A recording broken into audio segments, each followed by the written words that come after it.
విద్యాబుద్ధులు నేర్పిస్తారని పాఠశాలకు పంపితే తమ పిల్లలను కూలీలుగా మారుస్తున్నారని ఖానాపూర్ మైనారిటీ రెసిడెన్షియల్ స్కూల్ విద్యార్థుల తల్లిదండ్రులు ఆరోపించారు.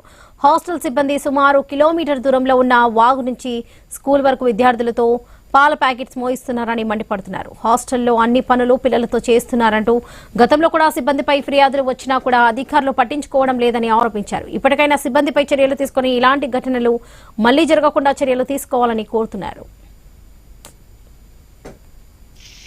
ఒక్క నిమిషం బాబు, ఎంత మీరు ఏడుకెళ్ళి తెచ్చుకుపోతుండ్రు? హాస్టల్ స్కూలా? ఇప్పుడు మీరు ఏడుకుపోతుండ్రు? మరి మీకు వాళ్ళు దేరా, మీరే తెచ్చుకోపోతారా? సార్లు దేరా? మరి ఏ సార్ చెప్పిండు మీకు తీసుకుపోమని? వాచ్మెన్ చెప్పిండా? మీ పెద్ద సార్ ఏమంటాడా? మరి మ్యారేజ్ అయిందా? మరి అడగాల కదా, మేము దేమో ఆ స్కూల్ పిల్లలు ఎట్లా తీసుకుపోతారు? మీ వాచ్మెన్ చెప్పిండా? మీరు ఎన్నో తరగతి పిల్లలు? ఏం పేర్లు? రేవంత్.